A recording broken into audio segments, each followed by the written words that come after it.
बेटा हमारा जो नेक्स्ट टॉपिक है वो है हायर ऑर्डर डेरिवेटिव। ठीक है, हायर ऑर्डर डेरिवेटिव में जैसे अभी तक हम dy बाई डी एक्स निकालते थे, हायर ऑर्डर डेरिवेटिव में हम निकालते हैं बेटा d square Y upon D x square, d cube y upon D x cube, या फिर 3 की जगह 4 आ जाएगा, 5 आ जाएगा, वैसे इतना ही पूछा जाता है। ठीक है, अच्छा d Y by D x को ना वाई डैश से भी डिनोट करते हैं, d square Y upon D x square को वाई डबल डैश से भी डिनोट करते हैं। ठीक है क्या बेटा ये बस सिंपल सा कंसेप्ट है। अगर आपसे D square Y upon D x square पूछे तो पहले तो D Y by D X ही निकालना होता है, और जो भी ये आए उसको कर दो फिर से डिफरेंशिएट। ठीक है, 3 बार पूछ ले तो पहली बार करो डिफरेंशिएट, फिर से करो डिफरेंशिएट, और तीसरी बार डिफरेंशिएट करो। वैसे 2 बार ही पूछा जाता है। ठीक है, जैसे क्वेश्चन है y equals to cos square X plus 3 की पावर x, इसका हमें निकालना है D square Y upon D x square. बेटे D square Y upon D x square या फिर वाई डबल डैश तक पहुंचने के लिए सबसे पहले हम निकालेंगे d Y by D x, यानी कि इसको एक बार डिफरेंशिएट करेंगे। अब एक बार डिफरेंशिएट करना अब तक आपको आना चाहिए। डी बाई डी एक्स लगाया, बीच में प्लस है तो इस पर अलग से लग गया, इस पर अलग से लग गया। अब देखो बेटा इसका स्क्वेयर है, कॉस का स्क्वेयर है, तो पहले किसका डिफरेंशिएशन होगा, स्क्वेयर का। 2 आगे आएगा, पावर में बचेगा 1, तो अभी से पावर का डिफरेंशिएशन किया था। ठीक है, अब किसका होगा, किसकी पावर है, कॉस एक्स की पावर है, तो डिफरेंशिएशन किसका होगा फिर, कॉस एक्स का।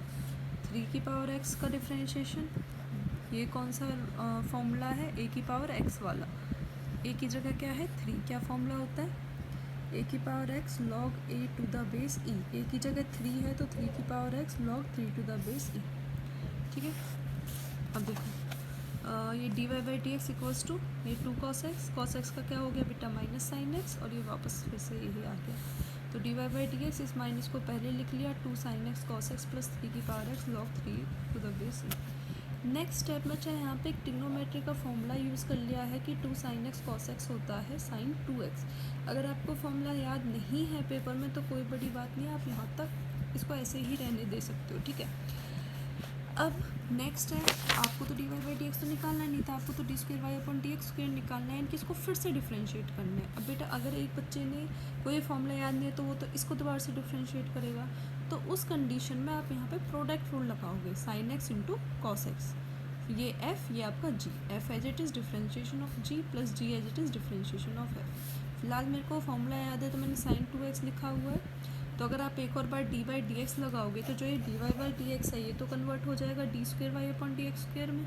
बाकी सारे रूल वही हैं, इसका आपको डिफरेंशिएशन करना है, बीच में प्लस है, इस पे अलग से लगेगा डिफरेंशिएशन, इस पे अलग से।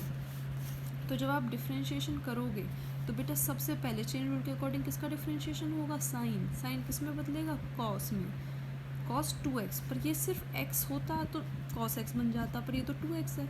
फिर इनटू डिफरेंशिएशन किसका होगा, 2x का, 3 की power x log 3 to the base E.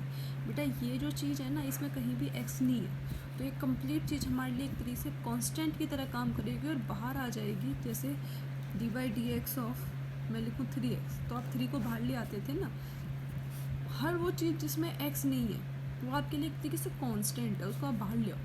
Differentiation सिर्फ किसकी होगी, 3 की पावर x की। ठीक है, फिर देखो ये कांस्टेंट है 2, सॉरी 2 तो कांस्टेंट है, 2 तो बाहर आ गया cos 2x।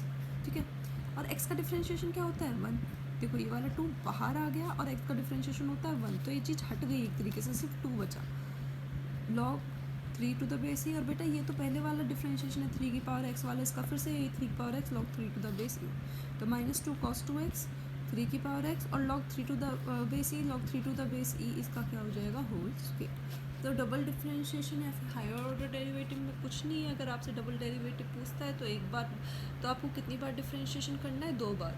शुरू में जो दिया हुआ है उसका डिफरेंशिएशन करो, फिर जब डिफरेंशिएशन के बाद आपके पास नई चीज़ जो आई उसका फिर से डिफरेंशिएशन करो। ठीक है, अच्छा एक बच्चे ने मेरे पास स्टैटिस्टिक्स का एक डाउट भेजा था। क्वेश्चन है मीन दिया हुआ है 78.4, मीन दिया हुआ है, अब हुआ क्या, मीन निकाल तो लिया 78.4, पर बाद में पता चला कि वो जो रीडिंग थी ना, ठीक है, रीडिंग कितनी थी टोटल, रीडिंग भी दी हुई है आपको 25 ऑब्जर्वेशंस। ठीक है, कितनी रीडिंग थी? 25 थी, ठीक है।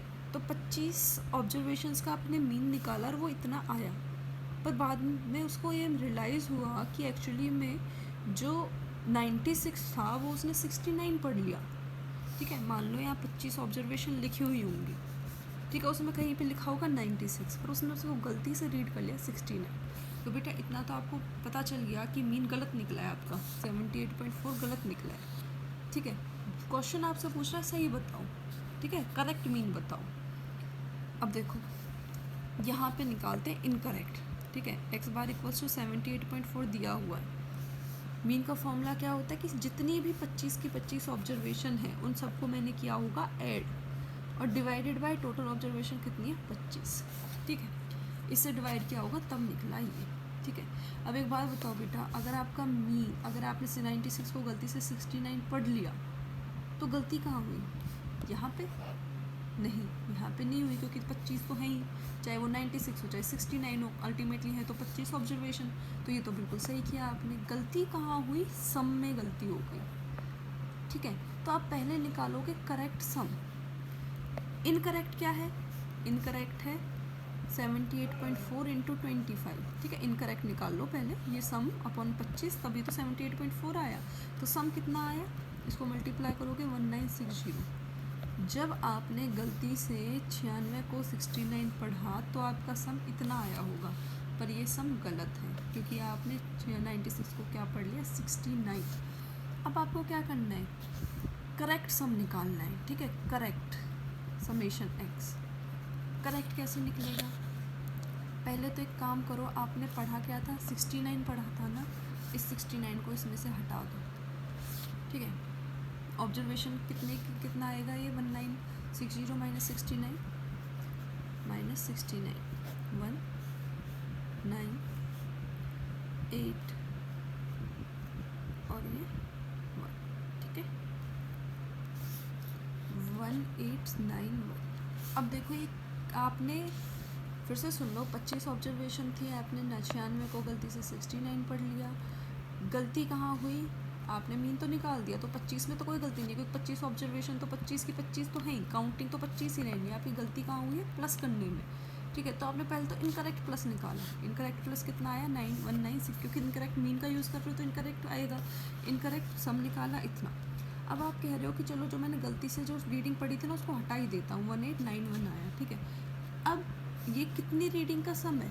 24 रीडिंग का। ये तो 24 रीडिंग का तो एकदम सही सम है, तो क्या कर दो इसमें ऐड, 96, तो टोटल 25 वाली रीडिंग का आपके पास सम आ जाएगा ना, और ये आएगा बेटा आपका 1987, ठीक है। ये आ गया आपका करेक्ट सम। करेक्ट सम आ गया तो उसको कितने ऑब्जर्वेशन से डिवाइड कर दो? 25 से, तो क्या आ जाएगा? Correct mean. तो ये आएगा आपका डिवाइड करके 79.48। फिर से सुनो एक बार, 25 ऑब्जर्वेशन थी, 25 में से एक ऑब्जर्वेशन गलत रीड हुई। पहले बेटा आप इनकरेक्ट सम निकालो। इनकरेक्ट में से जो आपने इनकरेक्ट रीडिंग ऐड करी हुई है इस इनकरेक्ट सम में, उसको हटा दो, और जो करेक्ट वाली है उसको ऐड कर दो। करेक्ट वाली को ऐड करके डिवाइडेड बाई 25 आपका करेक्ट मीन आ जाएगा।